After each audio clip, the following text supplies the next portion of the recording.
శ్రీమాత్రే నమ. జయ గురు దత్తాత్రేయ నమ.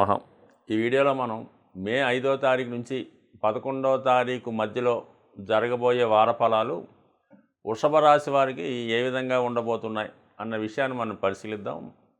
ఒక విధంగా ఈ వారం నుంచి వృషభ రాశి వారికి రాశి అందే గురుగ్రహ ప్రవేశం వల్ల వీళ్ళు చాలా సంస్కారవంతంగా అదృష్టవంతంగా మారే అవకాశం ఉంది.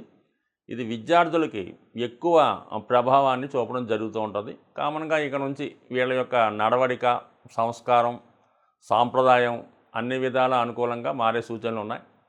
మరి ముఖ్యంగా మనం వార ఫలాలు చూస్తున్నాం కాబట్టి అతి శీఘ్రంగా ప్రయాణించే గ్రహాలైనటువంటి గ్రహాలని ముఖ్యంగా తీసుకోవడం జరుగుతుంది. మరి ఈ వారం ఈ రాశి వారికి 3 గ్రహాలు లాభస్థానంలో ఉండగా ఈ వారం ప్రారంభం అవడం జరిగింది. అది ముఖ్యంగా కుజుడు, సప్తమ వ్యయాధిపతిగా ఉన్నటువంటి కుజుడు మీకు లాభస్థానంలోకి రావడం వల్ల మరి జీవిత భాగస్వామి యొక్క సహకారం అనుకూలంగా ఉంటుంది. అలాగే మీ వ్యాపార పార్ట్నర్స్ అనుకూలిస్తారు. అలాగే కుజుడు కారకత్వాలైనటువంటి భూముల మీద, స్థిరాస్తుల మీద ఆదాయం పెరుగుతూ ఉంటుంది. ఇది ముఖ్యంగా ప్రభుత్వ ఉద్యోగులకి, పోలీస్ డిపార్ట్మెంట్ వారికి అనుకూలంగా ఉంది. అలాగే ప్రభుత్వ ఉద్యోగుల సహకారం కూడా మీకు సంపూర్ణంగా లభించే అవకాశం ఉంది.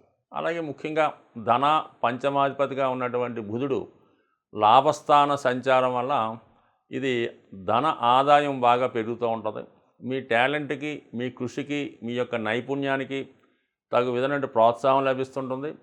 మీ యొక్క ఆలోచనలకి, మీలో ఉన్నటువంటి సరదాలకి అనుగుణంగా మీరు మీ యొక్క ఆదాయాన్ని పెంచుకునే ప్రయత్నం చేస్తారు. కొత్త మిత్రులు ఏర్పడతారు. విదేశ మిత్రుల సహకారం పెరుగుతూ ఉంటుంది. ముఖ్యంగా మరి ఈ బుధ అలాగే రాహుగ్రహ కలిసి ఉండడం వల్ల సైంటిఫిక్గా టెక్నాలజీ రంగంలో ఉన్న వాళ్ళకి, పరిశోధనా రంగంలో ఉన్న వాళ్ళకి, నూతన విషయాలు తెలుసుకుందాం అనుకున్న వాళ్ళకి చాలా ప్రోత్సాహకరంగా ఉంటుంది.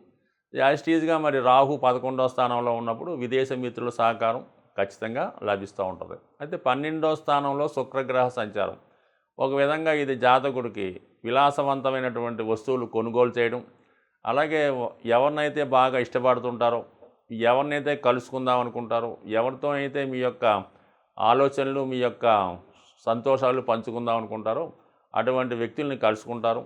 అలాగే మరి రవి వ్యయ స్థానంలో ఉన్నాడు. చతుర్థాధిపతిగా ఉన్నటువంటి రవి వ్యయ స్థానంలో ఉన్నప్పుడు సాధారణంగా వాళ్ళ స్థాయిని బట్టి స్థల మార్పు జరిగే అవకాశం ఉంది. భూముల మీద, స్థిరాస్తుల మీద పెట్టుబడి పెట్టే అవకాశం ఉంది. అయితే రవి 12వ స్థానంలో ఉండడం వల్ల ప్రభుత్వ సంబంధించినటువంటి పన్నులు సకాలంలో చెల్లించడం వల్ల, జిఎస్టీ లాంటి ట్యాక్సులు చెల్లించడం, ప్రభుత్వ అధికారుల నుంచి ఒత్తిడి ఎక్కువగా ఉంటుంది.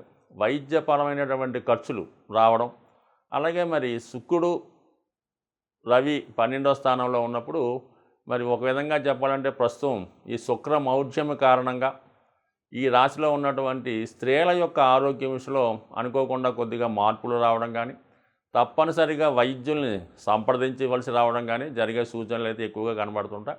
అలాగే 12వ స్థానంలో ఈ గ్రహాలు ఉండడం వల్ల మీరు మీ కుటుంబంలో చతుర్థ భావం అవటం వల్ల తల్లిగారిని, అలాగే రవి కారకత్వం తండ్రి గారు అవటం వల్ల పేరెంట్స్ని శ్రద్ధగా చూడటం కానీ, వారి కొరకు మీరు ధనాన్ని ఖర్చు పెట్టవలసి రావడం కానీ, వారి శ్రేయస్సు తెలుసుకోవడం కానీ జరిగే అవకాశం ఉంది. శుక్రుడు ఎప్పుడు 12వ స్థానంలోకి వచ్చినా కూడా మరి దానివల్ల జాతకుడు సౌకర్యవంతమైన జీవితాన్ని అనుభవిస్తుంటాడు. ఇష్టమైన వారిని కలుసుకోవడం జరుగుతూ ఉంటుంది. సో ఏదైనప్పటికి కూడా ఈ గ్రహాలన్నీ ఇంచుమించుగా ఎక్కువ గ్రహాలు మీకు 11వ స్థానంలో ఉండడం, ఈ వార ప్రారంభంలోనే చంద్రుడు మీకు 11వ స్థానంలో రావడం వల్ల చంద్రుడు 11వ స్థానంలో కొద్ది రోజులే ఉన్నప్పటికి కూడా ముఖ్యమైన స్నేహితుల్ని కలుసుకుంటారు.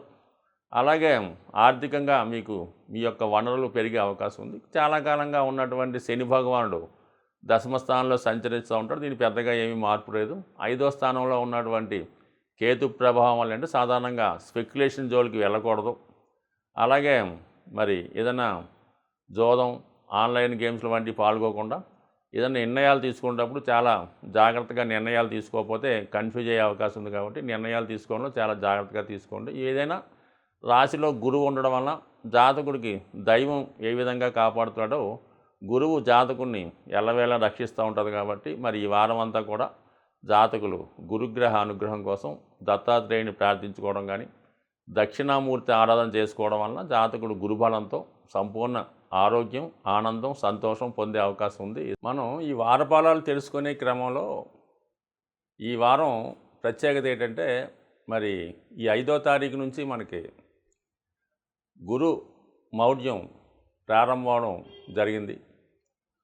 సో కారణం వల్ల శుభగ్రహం అయినటువంటి గురుగ్రహం ఎప్పుడైతే రవికి సమీపంగా వచ్చి గురుమౌఢ్యం చెందడం వల్ల గురువిచ్చే శుభ ఫలితాలు సంపూర్ణంగా మనకి ఇవ్వలేకపోతుంటాడు.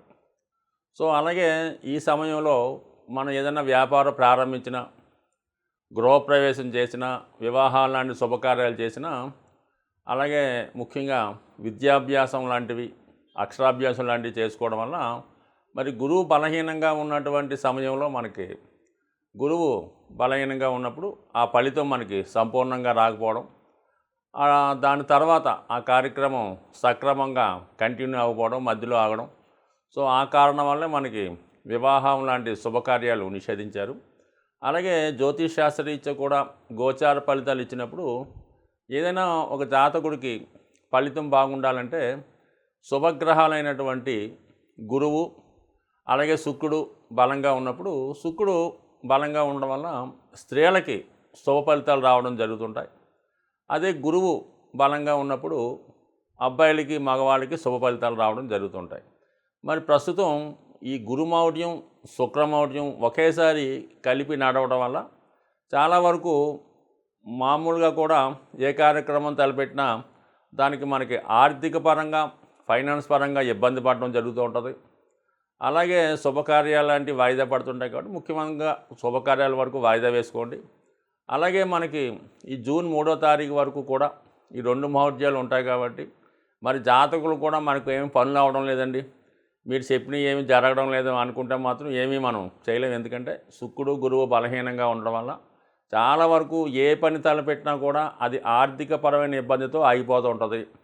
అలాగే దైవబలం లేకపోవడం వల్ల మరి ఆ కార్యం సంపూర్ణంగా సాగదు. ఈవెన్ మనం ఈ సమయంలో ఒక నుయ్యి తవ్వించినా, ఒక బోరింగ్ వేసినా కూడా మరి మనం అనుకున్న టైంకి వాటర్ పడకపోవడం ఇబ్బందులు ఉంటాయి. కాబట్టి మరి జాతకులు ఈ వార ఫలాలు ఎవరైతే మనం ఫాలో అవుతుంటారో వాళ్ళు ఏ విధంగా కూడా శుభ ఫలితాలు రావడం లేదని కంగారు పడకుండా కొద్దిగా ఒక నెల రోజుల పాటు మీరు సంపూర్ణంగా వెయిట్ చేస్తే మరి అప్పుడు మీకు మంచి శుభ ఫలితాలు రావడం జరుగుతాయి. అయితే కారణంగా ఈ పెళ్లి ముహూర్తాలు వచ్చినటువంటి జ్యేష్ఠ మాసం, ఆషాఢ మాసంలో వివాహ ముహూర్తాలు లేకపోయినప్పుడు కూడా ఈ శుభ ఫలితాలకి అలాగే ఈ భూముల రిజిస్ట్రేషన్ అటువంటి కార్యక్రమాలు జాతకులు చేసుకోవచ్చు. మనీ కూడా ఈ జూన్ 3 తర్వాత రొటేషన్ పెరుగుతూ ఉంటుంది. కాబట్టి మీరేం కంగారు పడకుండా ఈ నెలంతా కూడా ఏదైనా ఓర్పుగా, సహనంతో చేసుకోండి. ఆర్థిక సంబంధించిన విషయాల్లో జాగ్రత్తగా ప్లాన్ చేసుకోండి. ఎటువంటి తొందరపాటు చర్యలు తీసుకోకుండా, ఎవరికి ఎటువంటి ప్రామిస్ చేసుకుండా ఫైనాన్స్గా ప్లాన్ చేసుకుంటే అన్నీ సవ్యంగా, అనుకూలంగా సాగే అవకాశం ఉంటుంది. బట్ ఏదైనా ఈ గురుగ్రహ, శుక్రగ్రహ అనుగ్రహం కోసం మరి శుక్రదేవుడి యొక్క అనుగ్రహం కోసం మరి లక్ష్మీ అమ్మవారికి సంబంధించినటువంటి అమ్మవారి కుంకుమ పూజ కానీ, అలాగే లలితా సహస్రనామం కానీ, కనకదార స్తోత్రం కానీ, లక్ష్మీ స్తోత్రం చదువుకోవడం, గురుగ్రహ అనుగ్రహం కోసం శివునికి అభిషేకం చేసుకోవడం వల్ల, శివనామ స్మరణ వల్ల, విష్ణు సహస్రనామ పారాయణం వల్ల, సో ఏదైనా మీ కులదైవాన్నో, మీ గురువునో, మీ పెద్దన్నో ఆశ్రయించి వాడి యొక్క మంచి మాటలు వినడం వల్ల ఖచ్చితంగా మరి గురువు కూడా మీకు మంచి ఫలితం ఇచ్చే అవకాశం ఉంటుంది. స్వస్తి.